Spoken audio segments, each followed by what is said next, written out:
이번에는 인디애나폴리스 콜츠와 피츠버그 스틸러스의 경기에 대해서 얘기를 해보겠습니다. 이 경기가 28대 24로 끝이 났고요. 스틸러스가 승리를 가져갔습니다.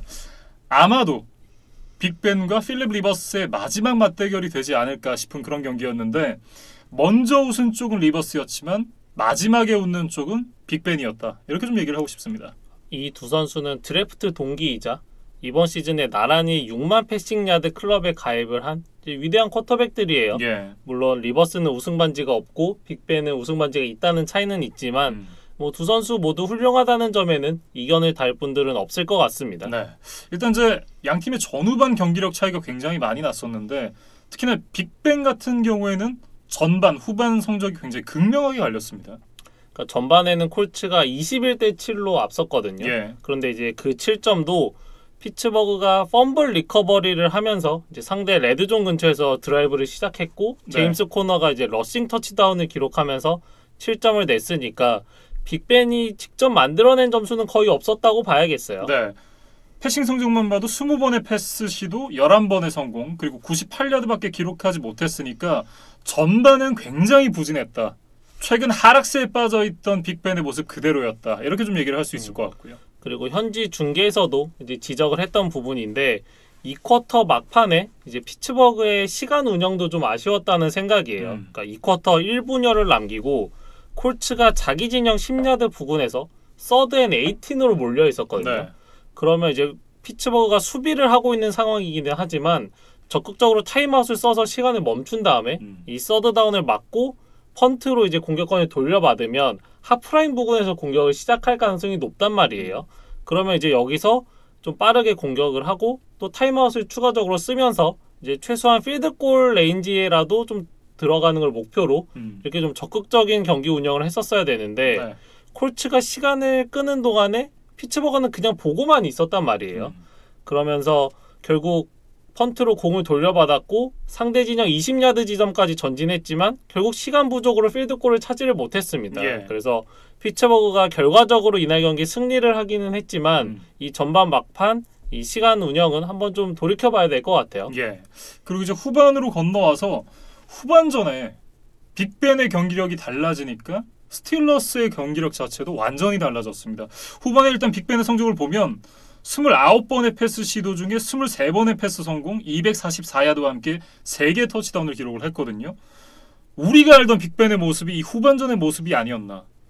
이제 빅벤이 돌아왔다고 봐도 되나? 라는 생각을 하게 만들었던 후반전이었습니다. 사실 3쿼터도 5분을 남기고 7대 24 상황이었거든요. 네. 근데 여기서 피츠버그가 상대 레드존 앞에서 포스다운을 실패할 때만 해도 사실 이대로 경기가 끝나는가 그런 생각을 했었어요. 그런데 그 이후부터 이제 빅벤이 각성을 하면서 스틸러스가 극적인 역전을 만들어냈습니다. 이 부분에 대해서 이제 프랭크 라이크 감독이 이제 경기 끝나고 나서 인터뷰에서 이런 얘기를 했습니다. 상대 팀에는 미래의 명예전당 쿼터백이 있었고 그는 뜨거웠다. 라는 얘기를 하면서 빅벤이 후반전에 이제 경기력을 회복을 하니까 막기가 어려웠다라는 걸 이제 우회적으로 좀 표현을 했는데요. 사실 이날 경기에서 좀 결정적이었던 부분은 3쿼터 스틸러스의 마지막 공격 드라이브, 이제 3쿼터에서 4쿼터에 걸치는 공격 드라이브에서 콜츠 수비가 패스 인터피리언스 반칙을 2개나 범했습니다. 그게 결국엔 터치다운으로 연결되면서 이 스틸러스의 득점이 됐고, 결국은 거기부터 좀 모멘텀이 넘어가고 스노우볼이 구르기 시작한 게 아닌가, 그런 생각이 들거든요. 그러면서 마지막 주주 스미스 슈스터의 역전 터치다운까지 나오면서 스틸러스가 역전을 했고, 이후에 콜츠가 2번 정도 더 공격 기회가 있었기는 했지만 인터셉션과 그 다음에 포스다운 실패로 그대로 경기를 마무리하고 말았습니다. 네. 어쨌든 이제 스틸러스가 승리를 가져가게 됐는데, 이날 주주 스미스 슈스터가 이 로고에서 춤추는 걸 일단 멈췄습니다. 뭐 홈 경기여서 그랬는지 모르겠지만 일단은 안 추니까 살아났어요. 그런데 이제 경기 후에 또 했던 행동들이 또 문제가 됐습니다. 라커룸에서 지구 우승을 확정짓고 이제 마스크를 또 안 쓰고 춤을 췄어요. 그걸 또 틱톡에 올렸습니다. 아마 연패 탈출 그리고 지구 우승 확정에 대한 기쁨을 좀 주체하지 못하고 또 이런 일탈 행동을 했던 것 같은데, 아마도 사무국으로부터 징계를 받을 가능성이 높아 보입니다. 그래서 주주가 뭐 남은 한 경기 그리고 이후에 플레이오프까지를 감안하면 이제 좀 자중을 해야겠어요. 어쨌든 주주 스미스 슈스터가 좀 정신을 차려야 되지 않을까. 이제 중요한 경기들이 다가오기 때문에 그런 생각을 좀 해봤고 어쨌든 이 경기를 이제 스틸러스가 승리로 가져갔습니다. 그러면서 최소 3번 시드를 확보를 하게 됐는데 어차피 플레이오프가 확정이 됐고 2번 시드로 자력으로 올라가는 게 쉽지 않습니다. 그러니까 빌스가 지고 스틸러스가 이겨야만 이제 2번 시드로 올라가기 때문에 차라리 이 경기에서 이제 주전들에게 휴식을 좀 주자라는 그런 계획을 좀 갖고 있는 것처럼 보여요. 그러니까 나이가 많은 쿼터백을 가진 스틸러스로서는 조금 현명한 선택을 하지 않았나 네. 이제 그런 생각이 듭니다. 그래서 일단 빅벤을 대신해서 메이슨 루돌프가 17주차 경기를 이제 치를 예정이라고 해요. 예. 근데 상대가 브라운스니까 루돌프와 브라운스 뭐 생각나는 게 있지 않나요? 그러니까 메이슨 루돌프와 마일스 게럿이 그 뚝배기로 이제 얽혀진 예. 그 두 선수인데 이 두 선수가 아주 중요한 길목에서 다시 만나게 됐습니다. 예, 뚝배기 리턴 매치를 한번 기대를 해봐도 좋을 것 같습니다.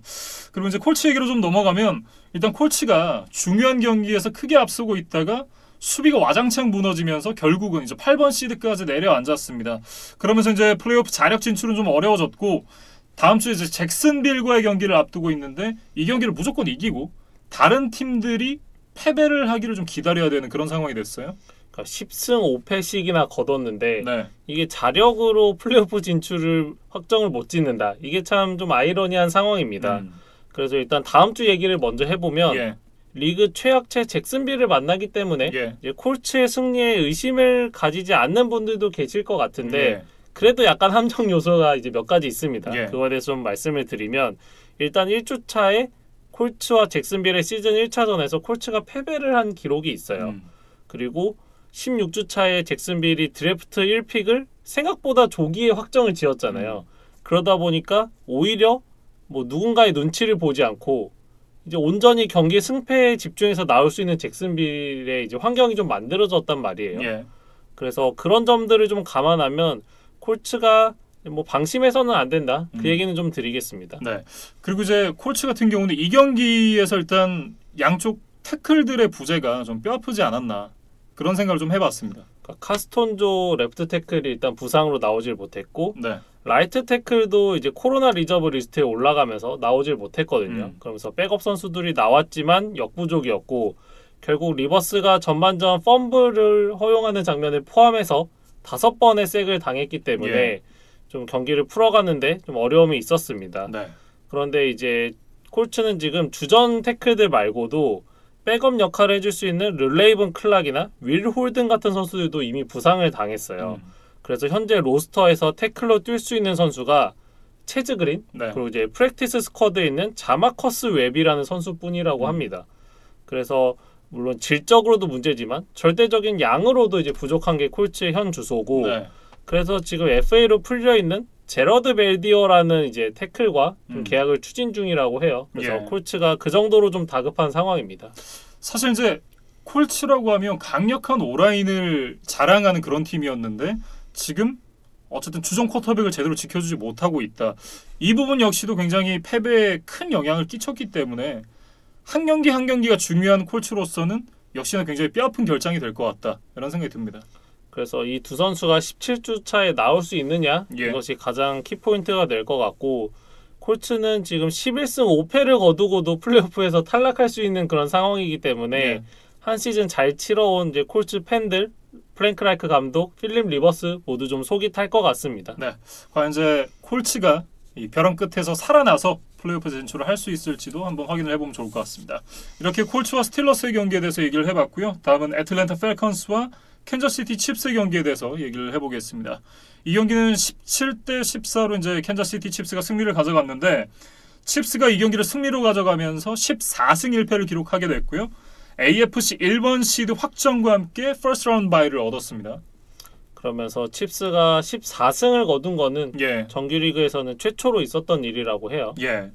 경기 내적으로 처음에 이제 예상을 했을 때는 패트릭 마홈스와 맷 라이언이 있으니까 이 두 쿼터백의 어떤 이 쇼다운이 되지 않을까 이런 예상을 좀 했었는데 사실 이 양 팀의 쿼터백이 상대팀 수비에게 쫓겨다니는 그런 양상으로 좀 경기가 흘러갔습니다. 그러니까 경기는 칩스가 승리했지만 이제 가지고 온 작전은 펠컨스가 더 잘 통했다. 저는 이제 그렇게 좀 얘기를 하고 싶어요. 예. 펠컨스가 이제 평소에는 러닝백 진영이 좀 약하기 때문에 패싱 공격을 위주로 하는 팀이기는 한데 이날 패싱 공격이 강한 칩스를 상대로 이제 러싱 공격을 적극적으로 시도하면서 이제 타임 오브 포지션을 많이 가져가는 작전을 선택을 했거든요.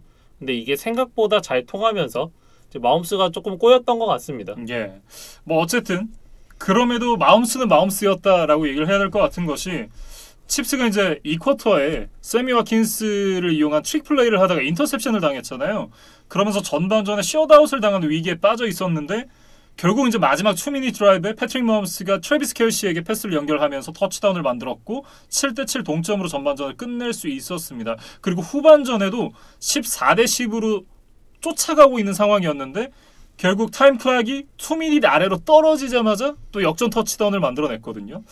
아무리 부진해도 마홈스는 마홈스다. 이렇게 좀 얘기를 해야 될 것 같습니다. 그러니까 클러치 상황에서 더욱 강한 게 이제 마홈스거든요. 예. 그래서 이날 사실 인터셉션을 하나를 기록을 했고 펠컨스가 잡지 못해서 인터셉션을 기록되지 않은 장면들도 몇 개 더 있었어요. 예. 그래서 전체적으로 마홈스의 경기력이 만족스럽지 않았던 것은 사실이지만 결국 팀을 승리로 이끌었다는데 좀 의의를 둬야 될 것 같습니다. 네.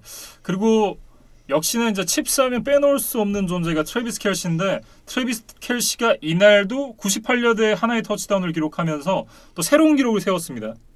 지금 켈시가 1416 리시빙 야드를 기록을 하고 있는데 이게 단일 시즌 타이트엔드 포지션 선수로서는 최다 리시빙 야드 신기록이라고 해요. 예, 이게 이제 종전의 기록이 2018년에 조지 키틀 선수가 세운 1377야드였거든요. 근데 이거를 15경기 만에 경신을 했습니다. 그리고 현재 이제 말씀해 주셨던 대로 1416야드니까 경기당 94.4야드거든요. 그러니까 거의 95야드씩 리시빙을 하고 있다는 얘기인데 이거는 타이트엔드로서 정말 대단하다. 이렇게 얘기를 해야 될 것 같습니다. 그리고 지금 포지션을 망라해서 전체 리그의 리시빙 야드 순위를 살펴봐도 캐시가 지금 1위예요. 예. 그래서 지금 마지막 경기에 좀 휴식을 취할 수도 있다. 이게 좀 기록 달성에는 좀 변수가 될 수 있기는 하지만 네. 만약에 캐시가 리시빙 야드 1위를 지켜낸다면 이거는 또 NFL의 새로운 역사가 됩니다. 예. 아직 NFL 역사에서 타이트엔드 포지션 선수가 리그 리시빙 야드 리더를 기록한 적은 없었거든요. 네. 그래서 그 최초의 기록을 켈시가 달성할 수 있을지 한번 지켜봐야 될 것 같습니다. 앞서 이제 조지 키틀 선수가 복귀했다라는 얘기를 하면서도 왜 현 시점에 탑2 타이트엔드인지 확실히 보여주는 경기였다라고 말씀을 드렸었는데 켈시에게도 아마 똑같은 얘기를 해야 되지 않나 그런 생각이 좀 드네요. 그래서 이제 1번 시드를 확정지은 칩스는 다음 주에는 좀 주전 선수들을 대거 쉬게 할 계획을 일단 밝혔습니다. 예. 그래서 앤디 리드 감독이 명확하게 마홈스를 빼겠다고까지 공언한 것은 아니지만 아마도 좀 평소에 쓰지 않았던 선수들을 쓰겠다는 뉘앙스를 밝히기는 했어요. 예. 그런데 이제 저는 지난 시즌의 레이븐스의 얘기를 좀 하고 싶은데 지난 시즌에 이제 1번 시드를 확정지은 레이븐스가 17주 차에 거의 대부분의 주전 선수들을 빼고 사실상 2주를 쉬고 이제 3주 만에 디비저널 라운드를 치렀다가 이게 좀 경기 감각 회복이 잘 되질 않으면서 경기 초반이 꼬였고 그대로 이제 패배를 하고 탈락을 하고 말았거든요. 네. 그래서 과연 칩스는 17주 차에 어떤 선택을 하게 될지 그리고 만약에 주전 선수들을 대거 쉬게 했을 때 디비저널 라운드에서 어떤 모습을 보여줄지도 한번 좀 지켜봐야 될 포인트가 아닌가 싶습니다. 네. 이 부분에 대해서 이제 이진만 위원이 그런 표현을 했었잖아요. 레스트냐, 러스트냐. 그러니까 휴식이냐, 녹쓰는 것이냐. 뭐 이렇게 좀 얘기를 했었었는데 이 휴식이 득이 될지 독이 될지는 한번 지켜봐야 될 것 같습니다. 그리고 이제 펠컨스 얘기를 해보면 너무 아쉬워요. 사실 이제 구현의 선수 얘기를 뭐 하지 않을 수 없는데 사실 펠컨스가 떨어졌으니까 할 얘기 없거든요. 그러니까 가장 중요한 얘기가 구영회 선수 얘기인데 구영회 선수가 너무 아쉬웠다. 이렇게 얘기를 해야 될 것 같습니다. 그러니까 엑스트라 포인트 2개는 성공을 시켰지만 경기 막판에 결정적인 동점 필드골 기회를 놓치고 말았습니다. 예. 그러니까 사실 이게 거리가 그렇게 멀지 않았거든요. 이게 39야드짜리 필드골이었으니까 넣었으면 어땠을까 하는 아쉬움이 많이 남습니다. 그러니까 최근 구영애 선수의 안정감 그리고 이제 경기력을 감안하면 사실 저는 큰 걱정은 하지 않았어요. 예. 그래서 당연히 넣고 이게 좀 연장으로 가지 않을까 그런 기대를 했었는데 결국 이제 프레셔 상황에서 경험 부족을 드러낸 것이 아닌가 네. 이제 그런 생각이 듭니다. 그래서 이번 필드골 실패로 27개 연속 필드골 연속 성공 기록도 이제 끊기고 말았어요. 그게 이제 3주차의 실패 이후에 계속해서 성공이 이어지고 있었던 거였거든요. 이 기록이 끊기고 굉장히 아쉽습니다. 그래서 구영애 선수가 이번 시즌 프로볼에도 선정될 만큼 아주 뛰어난 활약을 했지만 이번 경기 실축이 이제 올 프로 선정에는 조금 악영향을 미칠 수도 있겠다 그런 걱정이 들고 구영애 선수가 올해뿐만 아니라 리그에서 장수하는 이제 주전 키커가 되기 위해서는 결국 이런 클러치 상황, 프레셔 상황을 좀 많이 겪고 또 많이 성공을 해 나가면서 좀 자신의 존재감을 더욱 드러냈으면 하는 바람이 있습니다. 네. 어쨌든 이번 실축이 또 구영애 선수에겐 또 한 번 성장할 동력이 되지 않을까 이런 좀 기대를 해보겠습니다. 이렇게 이제 펠컨스와 칩스 경기까지 얘기를 해봤고요. 다음은 시카고 베어스와 잭슨빌 제규어스의 경기입니다. 41대 17 베어스가 승리를 가져갔는데 양팀 팬들 모두가 베어스를 응원했을 것 같은 그런 경기입니다. 이날 잭슨빌 홈구장에서 치러졌던 경기였고 네. 이제 플레이오프 진출에 대한 기대감을 가지고 시카고에서도 많은 원정 팬들이 왔었다 그래요. 예. 근데 이제 경기장에 있던 베어스 팬들, 그다음에 잭슨빌 팬들 모두 시카고를 응원하는 좀 총극이 벌어졌다고 합니다. 네. 왜냐면 이제 드래프트 1번 픽이 이제 잭슨빌 제규어스에게 올 확률이 굉장히 높아졌었기 때문인데 결국 이 경기를 패배를 하고 제츠가 승리를 가져가면서 제규어스가 1번 픽을 확정을 지었습니다. 이날 가드너 민슈 대신에 마이크 글래넌이 이제 선발 쿼터백으로 나왔는데 이렇다 할 모습이 없었고 예. 잭슨빌의 이번 시즌 뭐 유일한 소득이라고 할 수 있는 러닝백 제임스 로빈슨마저 부상으로 빠졌기 때문에 잭슨빌의 공격이 참 답답했던 그런 이제 한 경기였습니다. 네. 어쨌든 이제 1번 픽이 확정이 됐으니까 트레버 로렌스가 눈앞까지 다가왔는데 로렌스가 아직 3학년이잖아요. 그러니까 잔류를 할 가능성도 있기는 합니다. 그러니까 잭슨빌 팬들의 유일한 걱정거리는 이게 아닐까 네. 싶어요. 설마 로렌스가 1년 더 대학에 남겠다고 하는 게 아닐까. 이제 그거에 대해서 좀 걱정을 하실 것 같은데 네. 최근에 댄 패트릭 쇼라는 곳에서 로렌스가 인터뷰를 한 거를 보면 그 걱정을 조금 안 하셔도 되겠다 그런 생각이 듭니다. 그래서 로렌스가 그 패트릭 쇼에서 나는 어떤 도전이라도 받아들일 준비가 되어 있다 이렇게 이야기를 했어요. 그래서 명시적으로 드래프트에 나가겠다고 말한 것은 아니지만 네. 이 어떤 도전이라는 거는 결국 이제 프로 무대 그다음에 이제 내가 좀 전력이 약한 팀에서 뛰게 되는 상황 이런 것들을 좀 함축하는 표현이라고 저는 생각을 하거든요. 예. 그래서 로렌스가 일단 드래프트에 나올 마음의 준비는 좀 마친 것이 아닌가 뭐 그런 생각이 듭니다. 일단 제치가 아니면 괜찮다라는 그런 얘기로 받아들일 수도 있겠는데요. 그래서 잭슨빌의 역대 프랜차이즈 쿼터백이라고 할 만한 선수가 누가 있었을까 뭐 그런 것들 좀 찾아봤어요. 네. 그랬더니 마크 브루넬이라는 사람이 있었거든요. 근데 이제 이분도 이제 90년대 중반, 뭐 2000년대 초반 요럴 때 이제 활동을 했던 분이기 때문에 저도 잘은 몰랐는데 이지만 위원께 이제 여쭤보니까 NFC에 이제 왼손잡이 쿼터백 스티브 영이 있었다면 AFC에는 또 이 왼손 쿼터백 마크 브루넬이 있었다. 이제 그 정도로 좀 훌륭한 선수였다고 이야기를 해줬어요. 예. 그래서 90년대 중반에 이제 잭슨빌이 창단할 때부터 멤버로 있었는데 2년차 시즌부터 무려 4년 연속 팀을 플레이오프 진출로 이끌었거든요. 그러니까 이게 4년 연속이라는 것도 참 대단하지만 신생팀이 2년차부터 바로 플레이오프에 나간다. 네. 이거는 어떤 리그, 어떤 종목을 막론하고도 쉽지 않은 일이잖아요. 네. 그래서 브루넬이 그만큼 대단한 선수였다. 뭐 그런 얘기를 드리고 싶고 그 이후로는 정말 이렇다 할 쿼터백들이 없었습니다. 예. 그런데 일단 내년에 로렌스가 잭슨빌의 유니폼을 입을 가능성이 높아졌기 때문에 과연 브루넬 이후에 로렌스가 이제 어떤 바람을 몰고 올지 좀 지켜봐야 될 것 같습니다. 네. 그리고 이제 트레버 로렌스 얘기에 대비해서 유재경 PD가 이 로렌스의 성적을 좀 정리를 해오셨다면서요? 저희가 몇 주 전에 잭슨빌 얘기를 할 때 필즈의 성적을 준비를 해서 말씀을 드렸었는데 네. 그게 좀 의미가 없어졌습니다. 네. 일단 잭슨빌이 1번 픽을 확보를 했기 때문에 이제 로렌스로 저도 좀 태세 전환을 해야 될 것 같아요. 예. 그래서 로렌스의 기록을 살펴보면 사실 이번 시즌에 코로나 바이러스 양성 판정을 받았기 때문에 2경기에 결장을 했습니다. 그러면서 현재까지 9경기만 출전을 했는데 네. 팀은 9전 전승을 했고 로렌스가 70%에 가까운 패스 성공률, 2,700야드가 넘는 패싱 야드, 그다음에 22개의 터치다운과 4개의 인터셉션으로 뭐 여전히 좋은 모습을 보이고 있습니다. 예. 그리고 이제 한국 시간으로 1월 2일 오전에 오하이오 스테이트와의 슈가볼 경기가 남아 있어요.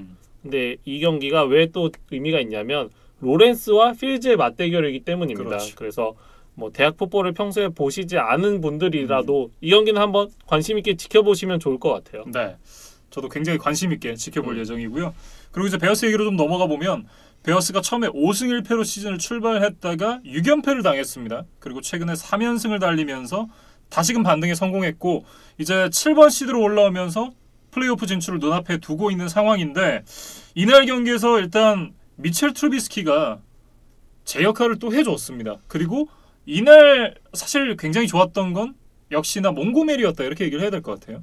그러니까 트루비스키 같은 경우에는 한 개 인터셉션이 있기는 했지만 265 패싱야드에 2개 터치다운으로 이제 팀을 승리로 이끌기에는 충분한 활약을 했다. 네. 이렇게 좀 정리를 하면 될 것 같고 몽고메리 같은 경우에도 95 러싱야드에 1개 터치다운을 기록을 했거든요. 그러면서 개인 통산 처음으로 이제 1000 러싱야드 시즌을 만들어냈습니다. 네. 그리고 이제 최근 5경기에서도 5경기 모두 100 플러스 스크리미지 야드와 함께 하나의 터치다운 이상을 기록을 했거든요. 그러니까 어쨌든 시카고 베어스가 플레이오프에 진출을 하게 된다면 최근에 어떤 상승세가 플레이오프까지도 이어지지 않을까 이런 기대도 한번 해볼 수 있을 것 같고요. 그러니까 트루비스키가 혼자서 패싱 게임으로 팀을 캐리할 수 있는 쿼터백은 아니기 때문에 네. 이제 반대로 생각해 보면 그만큼 러닝백의 비중이 이제 중요한 거죠. 그래서 최근 몽고메리의 상승세가 이제 베어스 팬들에게는 더 반가운 소식일 것 같고 예. 이날 점수 차가 벌어지다 보니까 4쿼터에는 닉 폴스를 기용하는 여유까지 보여줬던 베어스였습니다. 네. 내년 시즌의 쿼터백에 대해서도 좀 생각을 해봐야 되는데 지금 트루비스키 선수가 5년차 옵션이 실행이 되지 않았기 때문에 올 시즌이 마지막입니다. 왜냐하면 17 드래프트 2번 픽이잖아요. 그러니까 마홈스랑 동기인데 5년차 옵션 실행 안 됐고 그러면 내년에 이제 FA가 되거든요. 근데 누가 데려가겠느냐? 혹은 베어스에서 누구를 영입을 해오겠느냐? 요것도 한번 지켜봐야 될 문제가 아닌가 싶습니다. 그러니까 당연히 베어스와 트루비스키의 결별은 좀 예정돼 있는 것처럼 보였는데 네. 이게 또 하필 시즌 막판에 트루비스키가 살아났단 말이에요. 그래서 베어스 구단, 베어스 팬들에게는 오히려 좀 머리가 아파진 상황이 아닌가 싶습니다. 어떻게 보면 1년 계약 정도만 해보고 내년에 잘한다? 그러면 장기 계약을 줄 수도 있고 아니면 미련 없이 또 보내는 것도 방법이지 않나 이런 생각도 좀 들기도 하고요. 그러니까 그런 단기 계약을 통해서 트루비스키에게 한 번 더 기회를 준다. 뭐 이런 것도 충분한 대안이 될 수 있을 것 같습니다. 네, 뭐 어쨌든 내년에 어떤 쿼터백과 함께 하게 될지도 한번 확인을 해봐야 될 것 같고 당장에 다음 주에 그린베이 패커스와의 경기가 남아 있습니다. 이 경기를 이겨야 플레이오프로 갈 수 있는데 만약에 이 경기를 패배를 하게 된다? 그러면 애리조나 카디널스가 무조건 지기를 바라야 되는 그런 입장에 놓여 있습니다. 그런데 그린베이가 1번 시드를 아직 확정짓지를 못했기 때문에 예. 힘을 빼고 경기에 임하지 않을 거란 말이죠. 그게 좀 베어스에게는 고민거리가 될 것 같고 예. 지난 1차전을 저희가 사실 같이 봤었잖아요. 근데 뭐 물론 그 경기는 이제 트루비스키가 살아나기 전이라는 전제 조건은 있지만 양 팀의 전력 차는 꽤 커 보였던 것이 사실입니다. 예. 그래서 지금 베어스는 자력으로 플레이오프 진출 확정짓기가 냉정히는 좀 어렵다. 네. 어쩌면 이제 베어스 팬들은 램스 경기를 틀어서 램스를 좀 응원하면서 봐야 될 수도 있겠다. 뭐 그런 얘기를 드리고 싶습니다. 네. 어쨌든 시카고 베어스와 잭슨빌 제기어스의 경기에 대해서 얘기를 해봤고요. 다음은 신시내티 벵갈스와 휴스턴 텍산스의 경기입니다. 이 경기 이제 37대 31로 끝이 났는데 텍산스가 아니라 벵갈스가 승리를 거뒀습니다. 그것도 2주 연속으로 승리를 갖고 가게 된 벵갈스인데 조보로 없이 경기를 치렀고 조 믹슨도 없이 경기를 치렀는데 타일러 보이드도 없었습니다. 그런데 이날 벵갈스가 텍산스를 상대로 펀트를 찬 게 단 한 번밖에 없었어요. 그만큼 휴스턴의 수비가 좋지 않았다. 이렇게 좀 얘기를 해야 될 것 같습니다. 그러니까 두 팀 다 플레이오프 레이스에서는 완전히 떨어지기는 했지만 네. 이번 경기를 준비하는 두 팀의 자세에서 좀 승패가 갈린 게 아닌가 싶습니다. 그래서 벵갈스는 이 현지 시간 크리스마스에 굉장히 날씨가 추웠다고 하는데 네. 선수단 훈련을 정상적으로 진행을 했다 그래요. 그런데 잭 테일러 감독의 이야기를 들어보면 어떤 선수 하나 불평하는 이야기를 들을 수 없었다. 그러니까 그만큼 이 선수들이 이번 경기에 대해서 열심히 준비했고 승리를 위해서 최선을 다했다. 예. 그 점에 대해서 이야기를 했는데 그 훈련의 성과가 2018년 9월 이후에 약 27개월 만에 이제 벵갈스가 원정 경기에서 승리를 거두는 그런 일단 결실로 좀 맺어진 게 아닌가 싶습니다. 네. 27개월 만에 원정 승리라고 하니까 굉장히 오래된 느낌인데 이 벵갈스가 굉장히 의미 있는 승리를 거뒀다 이렇게 얘기를 할 수 있을 것 같고 이날 이제 부상에서 돌아온 브랜든 앨런 선수가 371야드 2개의 터치다운을 기록을 했습니다. 그리고 러닝백 사마제 피라인 선수와 지오바니 버나드가 둘이 합쳐서 267야드에 2개의 터치다운을 기록을 했습니다. 이 2개의 터치다운이 또 사마제 피라인 선수가 혼자 기록을 한 거긴 한데 일단 피라인 선수가 사실 워싱턴에 있을 때만 해도 처음에 주목을 많이 받았었는데 방출됐고 결국 이렇다 할 활약을 별로 보여주지 못했던 선수였거든요. 그런데 일단은 조 믹슨이 부상으로 빠진 이후에 조금씩 이제 기회를 더 잡아가고 있는 그런 과정인 것 같습니다. 예. 그래서 연승을 달리게 된 것은 벵갈스에게는 참 기쁜 일이고 의미가 있는 일인데 한편으로는 조금 걱정거리가 되는 이제 일이 생겼어요. 네. 사실 벵갈스가 내년도 드래프트 3픽을 가지고 있었거든요. 그러면 이제 로렌스와 필즈가 빠지고 나면 조버로우를 지켜줄 수 있는 최고의 오펜시브 태클 오레곤 출신의 시웨를 노린다. 이것이 이제 벵갈스의 계획이었는데 최근 2연승을 하게 되면서 벵갈스의 픽이 내려가고 말았습니다. 그래서 지금 벵갈스 구단과 팬들의 좀 계획과는 좀 꼬이고 말았는데 과연 벵갈스가 어떤 선수를 내년 드래프트에서 보강하게 될지도 좀 지켜봐야 될 것 같아요. 네. 어쨌든 조보로 선수를 지켜줄 어떤 오라인이 좀 시급하지 않나 이런 생각이 좀 들고요. 텍산스 얘기로 좀 넘어가 보겠습니다. 텍산스가 최근에 경기 막판에 추격하는 상황에서 펌블을 이렇게 기록을 하면서 이제 경기를 내주는 경우가 많은데 이 경기도 그랬습니다. 그러니까 최근 4경기에서 벌써 3번째 이런 일이 발생을 했습니다. 예. 그래서 이번 경기에서도 드션 왓슨이 벵갈스의 샘 허버드에게 스트립색을 당하면서 이제 공격권을 내줬고 결국 거기서 이제 경기가 끝나고 말았습니다. 네. 결국에는 이제 수비진이 후반전 내내 이 상대에게 득점을 허용했다는 부분이 좀 뼈아프지 않았나 그런 생각이 좀 들고요. 그러니까 벵갈스가 후반전에 5번의 공격을 시도를 했는데 이거를 모두 득점을 연결시켜줬어요. 네. 그래서 벵갈스의 허약한 오펜시브 라인 그리고 주전 쿼터백 조보로도 없는 상황을 감안하면 뭐 벵갈스의 공격이 잘했다고도 얘기할 수 있지만 텍사스의 수비가 그만큼 좀 빈약했다. 그렇게 또 얘기를 해도 괜찮을 것 같아요. 네. 그리고 앞서 처음에 말씀해 주셨던 선수들 간의 어떤 동기부여가 달랐다. 이렇게도 좀 볼 수 있을 것 같습니다. 그래서 이날 텍산스의 프랜차이즈 스타인 JJ 와트가 경기 후 인터뷰에서 동료들의 워크에식에 대해서 강하게 비판을 했습니다. 일단 그 부분을 제가 번역을 해서 가지고 오긴 했는데 일단 의역이 굉장히 많고 오역도 다수가 있기 때문에 대강 이런 느낌이다 정도만 이제 좀 받아들이시면 좋을 것 같습니다. 일단 좀 얘기를 해볼게요. 그러니까 처음에 인터뷰를 끔찍했다라는 이제 그런 단어를 넣으면서 이제 팀 전체를 질타를 했는데 어떤 선수의 이름도 따로 언급하지는 않았습니다. 근데 어쨌든 찔리는 선수들이 분명히 있었겠죠. 근데 본격적으로 얘기를 해보면 프로 운동 선수들은 많은 돈을 받아. 만약 너희가 경기장에 와서 운동을 하거나 연습을 하거나 열심히 웨이트를 하거나 너희가 해야 될 일들을 할 수 없다면 여기 있어서는 안 돼. 이건 직업이고 우린 많은 돈을 벌어. 우리를 봐주고 시간을 투자하는 많은 사람들이 있어. 그 사람들은 우리의 저지를 비롯해서 많은 것들을 사기 위해 돈을 써. 그리고 그들은 신경을 써. 그것도 매주. 지금 16주 차고 우린 4승 11패를 기록하고 있는데 그 사람들은 경기를 보고 경기장에 와. 시간, 에너지를 들이고 노력을 하면서 그만큼 이걸 중요하게 생각하는 사람들이야. 그러니까 너희가 필드 위에 나갈 수 없다거나 운동을 할 수 없다거나 제 시간에 나타나지 않거나 훈련을 하지 않거나 너희가 경기장에 나설 때 이기기 위해 나가지 않을 거라면 여기 있으면 안 돼. 이건 세계 최고의 직업이고 너희가 필드 위에서 경기를 할 수 있다는 건 특권이야.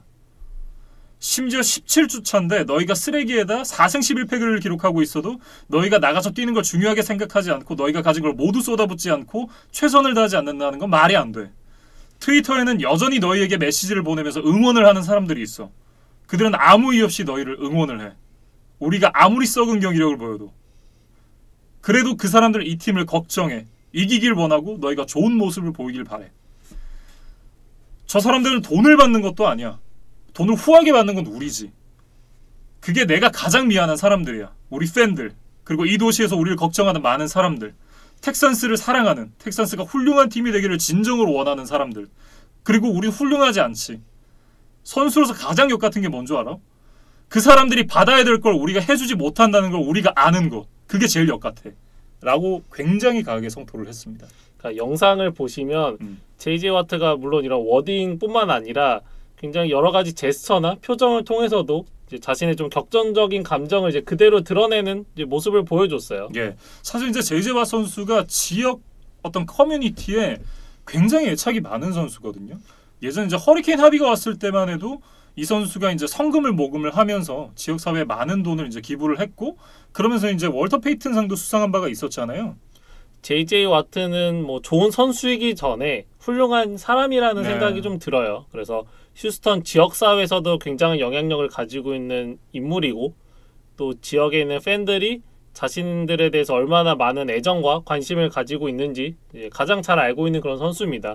그런데 물론 뭐 저희도 텍사스 내부의 분위기를 다 알 수는 없지만 네. 이제 일부 선수들이 좀 팀 성적이 내려가다 보니까 좀 동기부여를 잃고 이제 좀 프로페셔널하지 못한 모습을 보인 게 아닐까 그런 생각이 좀 들어요. 그러니까 못하는 건 괜찮은 건데 안 하는 건 문제가 되는 거잖아요. 그래서 텍사스가 이번 시즌은 사실상 망쳤지만 이번 JJ 와트의 일침을 계기로 네. 좀 단합이 돼서 이제 마지막 주차라도 좀 승리를 해서 이제 팬들에게 선물을 해주면 어떨까 그런 생각을 좀 해봤습니다. 이렇게 신시내티 벤거스와 휴스턴 텍사스의 경기까지 살펴봤습니다.